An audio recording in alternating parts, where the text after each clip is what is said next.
Welcome to another episode of the Love Approach Project podcast. This is your host, Laura Gutierrez, and today I have a very special guest. Well, she's actually a very special guest to me because I have had the pleasure of coaching with her for over a year now. Yeah, over a year. And I've learned immensely about the human experience and what that entails with her. So my guest today is Angelica Olaya. Hello. And Angelica is a business strategist. She's also a coach and a mentor to many.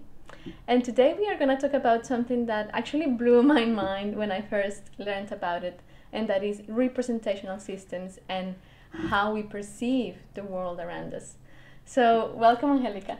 Thank you. It's a pleasure to be here. I feel very honored. Thank you, Angelica. Thank you for saying yes. Mm-hmm. So I would love to begin with talking a little bit about you and why is it that behavior and human behavior fascinates you and how learning about that has impacted your life. It's been a journey. I actually started very early in my experience. I remember being about 13 years old when I read the first Wayne Dyer's book. And I was fascinated with the level of influence. I remember clearly reading about his the manipulation. Mm-hmm. So, and how there would be two different types of manipulation. And I used to think it was amazing at 13, with that information, all the things I could do. Wow. So it was handy when it came to friends, boyfriends, etc. But yeah, it's an interest. I've always had behavior. I was kind of inclined to study psychology, only I ended up going in different sort of ways, medicine and then marketing. And I think marketing was my way to understand communication in a different way, in a way where we can study behavior and translate it into sending a message, a mass message. Wow. Yeah. Wow. And so, well, let's get into the topic today because it has so much to do with human behavior and how we perceive the world around us. Yeah. So, what are representational systems? Well, they are modalities, ways. The basic way to explain it is representational systems are the way how we learn, how we experience what happens in the world. Okay. There's we get about 2 million bits of information every second. Incredible. Yes. So, and our brains are extremely selective. So the brain goes and it kind of takes in what it can. So out of the 2 million bits of information, we get about 7. Wow. So we have to filter all of that. And so representational systems are the best way how we capture those bits of information. Okay. So it becomes our preferred learning way. Okay. Yeah. Yes. And so we learn from the outside world or also from the inside, like the inner world. So there's different types of ways to represent what just happened. Okay. And that's representational systems. So we create a system to represent what's going on in life. Okay. So so it's the system which we follow to represent what's happening in a moment or in general in life. Okay. Yeah. And so what are they? You know, what like how many are there? How many representational systems, and what could be some examples? There are different classifications depending on what sort of school of thought you follow. Yeah. This comes mainly from NLP. Okay. And they what is NLP? Sorry. NLP. Neuro-linguistic programming. Okay, thank you. And we could go down that sort of path of trying to understand what NLP is, but in simple words, it's a science that has studied different ways how we can represent, or we can change the way we represent certain events and how we behave afterwards. Okay. But that's kind of a whole different. So it's neural patterns that are understood in a system called NLP. Okay. Okay. So they teach, NLP teaches representational systems as a way of explaining strategies of learning, or strategies how people learn to represent what's happening to them. Yes. Okay. So there's mainly three. Okay. The basic ones. So represent the world visually. Visually, yes. I think I am mainly visual. Yes. Yes. Through auditions, so what you hear. And also there's a third one, which is the kinesthetic. And that's the one that it's been subdivided into different ones. So kinesthetic is what you touch, so touch, but it's also olfactory and the gustation, so flavor. Yeah. The gustatory. Yeah. One, so that's kind of, it's all part of the kinesthetic. Okay. In the way I learned, there's a fourth one, which is a secondary one, but for many people is become a primary one. Oh. Which it's from auditory, but then the auditory becomes a thinking of what you are telling yourself. So it's the auditory digital, and that's kind of internal language. Oh, wow. Yeah. Yes. So I'll explain a little bit more about how they become. Yes, please. So it's like I'm not sure if I have answered the question. Yeah, no, definitely you have. What they are. I'm thinking of perhaps it would be nice to explain with examples, like someone who is mainly visual or kinesthetic. What would that mean? So usually the way I explain this and many other things is metaphors. Yeah. So there's an accident, a car crash, and there's people in different corners. So the car crash happened. It just happened. It's a car crash. Yeah. So let's ask the visuals and see how they represent what just happened. Yeah. So they will tell you exactly what the numbers of the plates of the cars, the registration plates, they will probably remember the numbers. Yeah. They will tell you what was the color of the car. They will tell you what the people involved were wearing, how they looked like. There's details of the visuals. Yeah. Then you have the auditories, and they will tell you about a very loud noise when the crash happened. Yeah. They will remember that. They will remember the crash, the sound, the screaming, or this person was yelling at the other one, what they were saying. So you will hear a lot about what was said. And then you get the kinesthetics telling you about the impact and what they experienced as that happened. The feeling. They can feel. They could feel the heat if there was an explosion. They can feel the heat or the air coming out of a motor or something. They will tell you what they felt and how the person who was involved was crying or was very nervous. They could feel something. They could sense something. So that's kind of it. Yeah. And then you get the auditory digitals that were trying to piece together what happened. And at some point they can tell you at this time the two cars were coming in. So they would be trying to understand how that event came to happen. The interesting thing though is especially with the auditory digitals, and I'm going to look at the camera. So they are the ones that stare. So something happens and they kind of stare, like the eyes don't really move too much. They just kind of stare and they look at you and they're like staring at you. But what they're doing is they're processing, they're listening inside. But at the same time, they're trying to piece together everything that's happened.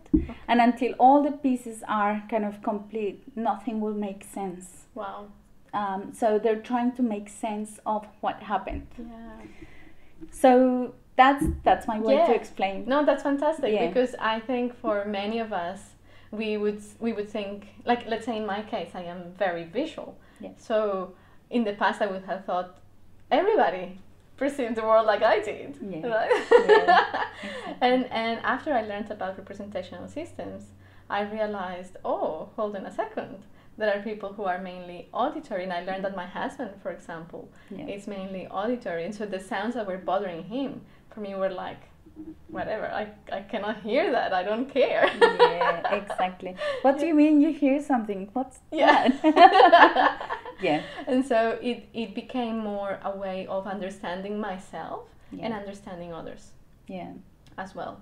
And so I actually wanted to ask you kind of like, what, from your point of view, what are the benefits of learning or finding out what your main representational system is? And that's a great question, because it's important to learn as much about us as it is to learn about people around us. Yeah. As I said before, representational systems are mainly the way we learn. So it has many applications to life, to real life. So I'm going to mention a couple. Yeah. So why is important, how is important, or why would be important to learn about us and others is in terms of communication, representational systems become the way, it's a language. It's like us speaking Spanish. If we're both visuals, we get it. But if you are visual and I'm not so much visual, I'm maybe more AD or auditory digital, I will need to have some kind of another type of representation of what you're saying so that the message gets through. Yeah. I can see it with kids, with little kids. If we can identify what their learning strategy is or the representational system, what's the sequence? Because we all have all the senses. Yeah. So, or most people will have them. And if they don't, then they develop another one as a way to represent. So if you are visually impaired or if you're hearing impaired, then you develop another strategy. Yeah. Wow. So, but let's say if you have all the options to access all of them, you will have one that is your preferred one. That's your system. So you might be visual first, and then after that you access another way to continue to represent. So generally I recommend to know your first, like the top two. And then with that, learning also the top two for people that you care about. So you can communicate in their language. Yes. In terms of corporate, when I do leadership work, I generally recommend for visuals to communicate in bullet points. So instead of coming and telling them, this is what we need to do and blah, blah, blah, blah, blah, they will be going like, you're saying nothing, I don't know what you're saying, give me the points. And so presenting to them like bullet points written has improved communication in many workplaces. That is, wow, Yeah, so for auditories, present the information in audio visual. So not only, like audiobooks is a great way for auditories to kind of get information. But if ADs, for example, auditory and visual, so you give both so they can have double representation and they can make their own maps of what's going on. Okay. I like what you said there about improving communication, because I think it's one of that's where we can have perhaps a little bit of misalignment, or I don't know what other word to use here, but learning then, so one of the main things is that if we learn about our representational system and about other people's, then we're able to communicate better.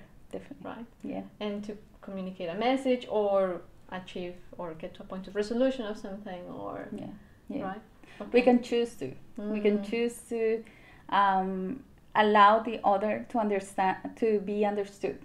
Oh, wow. Yeah. So by talking in their language. Wow. Yeah. So we can, even if we are not necessarily, if our primary representational system is not theirs, we can be compassionate enough or empathetic enough to understand what's their language and communicate in their language. Wow. And that will improve the communication big time. That will also make the other person feel that they are being understood. Yes. And you create rapport straight away because you're talking the language. Yes. This makes me think also of the 5 love languages.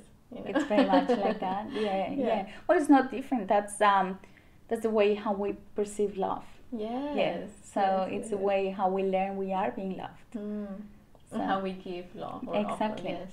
Yes. So it's very similar. Yeah.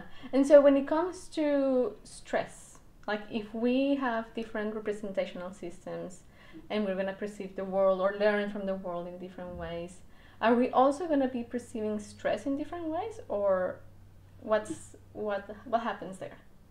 So the representational system is a system how we represent what just happened. So the car crash, it happened. Yeah. So it's kind of the little voice or the little image showing us is first hand how we get the information about what something happened. Yeah. Then after that we have different processes. So the brain then distorts, deletes, and generalizes what happened, and then we make a meaning out of that. Then we react. Okay. So so the representational systems, yes, they give you like first-hand information of what is happening, but then you put meaning to that, then you react to that, and that's when stress could be an option or not. Interesting. Yeah. And so the meaning that we give to something depends very much on what we believe in, what we grew up with. Yeah. So first the brain goes, distorts depending on our beliefs.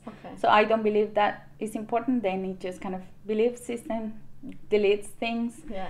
And then I'm kind of not interested about, making this mean something, so generalizes. Oh, it happens all the time. Okay, then it's normal. I'm not stressing. Yeah.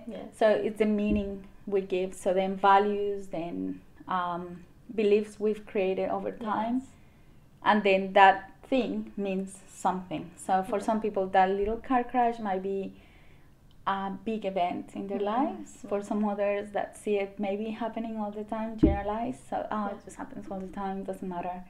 That kind of thing. So So in this case then, knowing about representational systems and learning about them for us and for others doesn't really have an effect in terms of stress, in terms of, let's say, preventing it or helping out with relieving it. It's more about learning about you, and then from that point being able to manage stress in a different way. So yes, so they still have a level of impact in our way of communicating to ourselves what's going on. And I'm sounding 80 now. So there's a sequence. So if we are aware of that sequence and what might be stopping us from going to the next level, to the next level of understanding of reality, of what's going on, of learning. Say you're learning a new language, and the first representational system for you is visual. So you read all these things, but all of a sudden, what's your next one? Because you've done the test. Kinesthetic. So because the next one is kinesthetic, if you read all these things and then you go, I don't understand what these words are. Then straight away the next representational system kicks in. And so you will go into the feelings. So you will go into the emotion of freaking out, maybe, depending on how emotionally fit you are. But the emotion will come there, like the kinesthetic representational system, and you'll feel, this is so nice, or this is, I don't know what to do with this, is freaking out and all of that, until you move away from that emotion, from that kinesthetic, you won't be able to actually learn. So it's kind of following the steps. The representational systems is the system how you're learning something. And so talking about that means that we all have them all. Just different levels. And a different sequence. That's why it's called a system. So you start with one, then another one follows. And for some people, the visual will be super high, and then kinesthetic super low, or AD super low. For some others, auditory is super high, and then visual is like not much at all. So that's kind of so in answering your question about the stress, I still attribute stress to a reaction Yeah. to the way we could be emotionally fit or not. But when it comes to representational systems, awareness, it's important. Yeah. So awareness of where am I stopping? What's in which one of the steps of how I represent the world I'm getting stuck. And then that's when you can, with NLP, change strategies.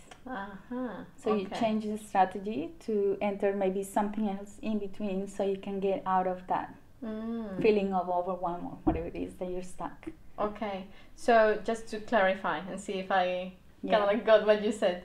So we all have this sequence or this system of representational systems through which we learn from the world, right?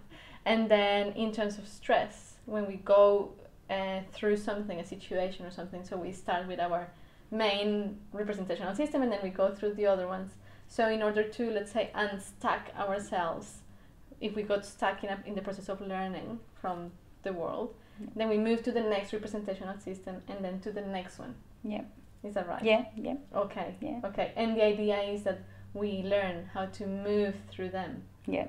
So we do this obviously automatically. Yeah. We, it's I ask people, how do you make decisions? Yeah. And some people will say gut feeling. I just whatever I feel, that's how I make the decision. Yeah. Some people will say I have to see it, then I kind of have a feeling, yes or no. Yeah. Some other I just need to have a conversation, then I'll know. Yeah. For some others is I need to have this sequence, logical way to make this decision, so then I'll feel okay. Yeah. So language is key. Yeah. People that you hear asking you, see? Yes. they generally are visual. Yeah. People that you hear me or listen, they will be more auditory. If they ask you, it doesn't make sense often. It's probably someone who's more auditory digital. So that gives you a few cues. Okay. I think I just got out of a tangent here, but that's how it goes. Yes. Yeah. Okay. Yes, I was actually going to ask you about the importance. So when we are learning about us and about these representational systems, and then when we are learning about others, like how do words and gestures and posture and breathing tell us about others? Do they change a lot between different representational systems? Kinesthetics will normally be very expressive with their bodies. They will be more into like hugging and touching, and they will come more closer to you. Visuals will have that eye contact consistently. They will talk about things they see. Appearance will be very important for them. Auditories, they will want to like get closer to you to hear what you're saying. Unless they are auditory digital, which they will probably tend not to get as close, but they will stare and look and kind of try to make sense of what you're saying.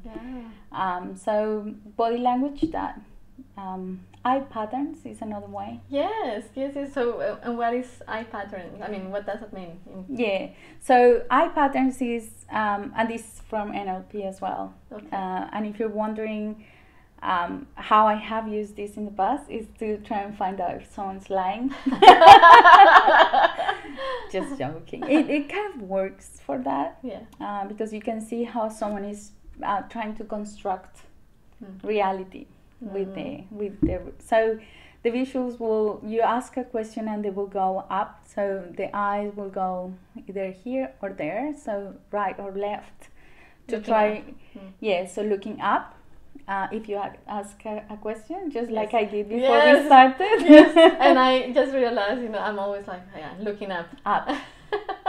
Auditories will tend to turn to the side, so to the ears almost, kind of going, what is it that I'm hearing? Like,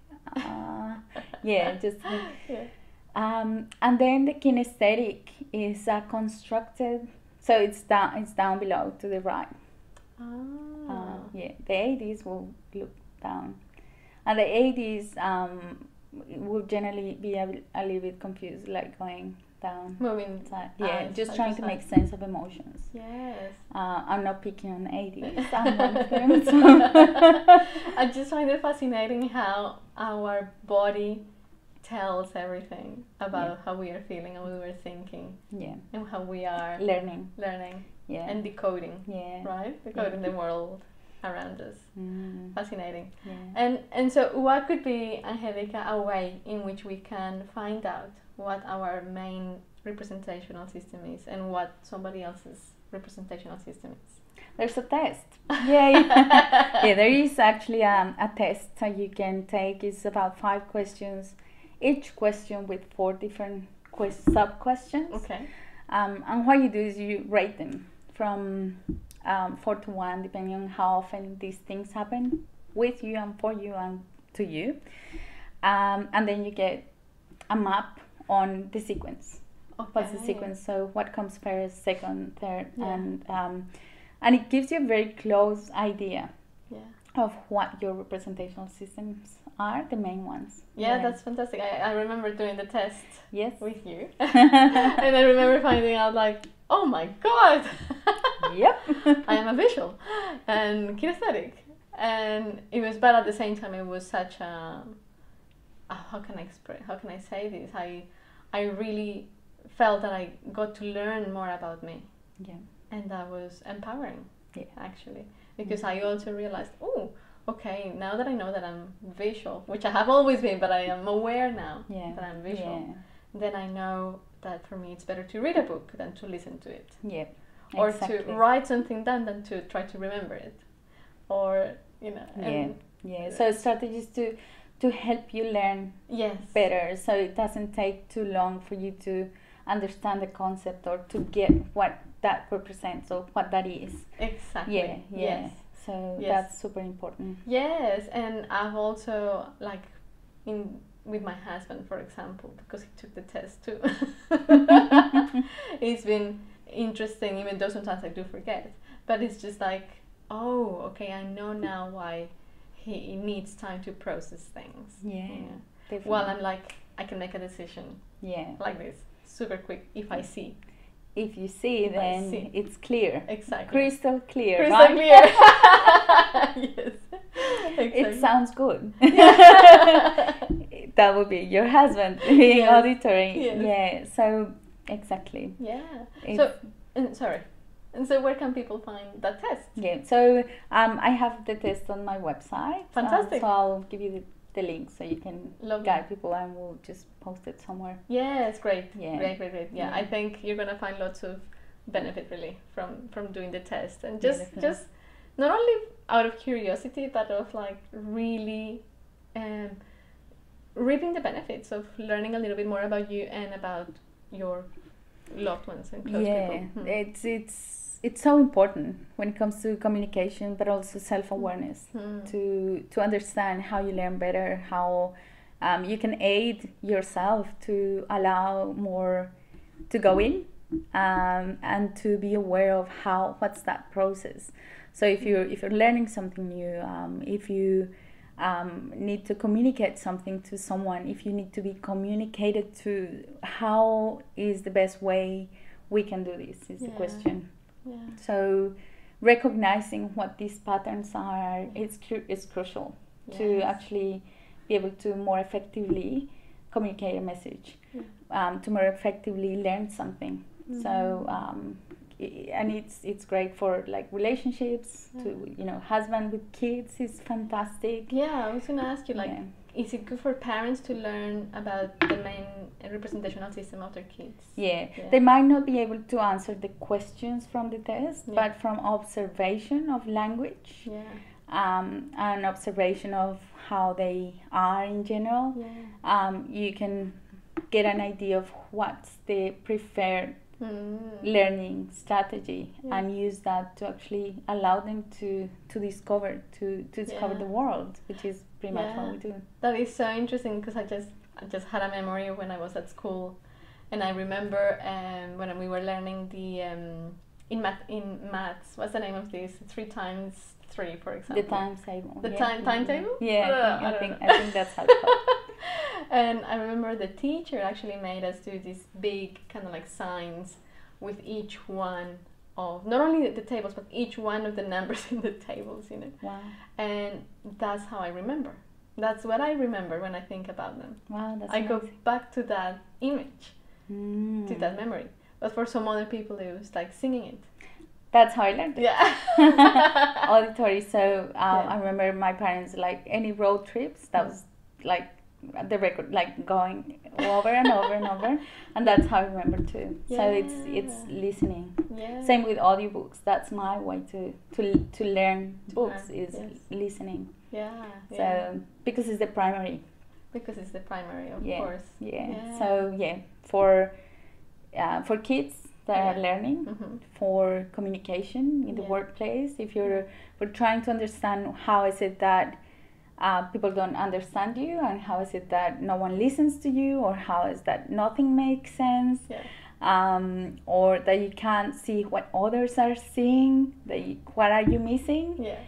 It might be one gap in the representational system. Maybe the person who's trying to give the message has one style, one representational system, and so that's how it's been delivered.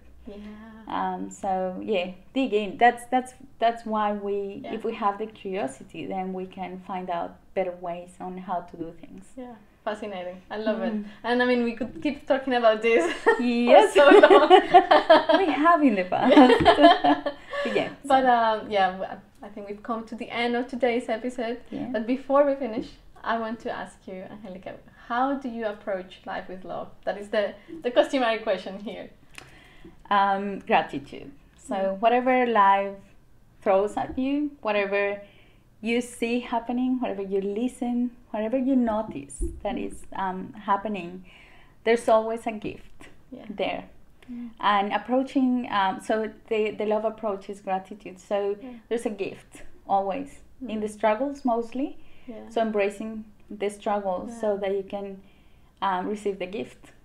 That's the love approach. Compassion, understanding what others might be going through, and gratitude, so that even in the worst case scenarios, in the worst of situations, when you think you're living the worst moment of your life, there's always going to be a gift there for you. Oh, lovely. Thank you, Angelica. What a great reminder, really, yes. for all of us. So, well, thank you once again. I would love to know. Thank you for having me. Can people find you somewhere, like the website? Yeah, so the business e-coach, and I'll give you the links for the tests and everything. Lovely. So everybody just go to the comments and check out the links. Lovely. Well, thank you, Angelica, once again. Pleasure. And thank you for having me. No, it's so good, and I love your audience. I love the conversations. You bring so much value to this world, and I'm grateful for your message. The Love Approach Project, you couldn't have picked a better name for what you do. You're fantastic, Laura. Thank you so much for taking this to this level. Thank you. Thanks, Angelica. You've helped me immensely. So thank you. Good. Okay, well, thank you for joining us today, and I'll see you next week. Thank you. Bye. Bye.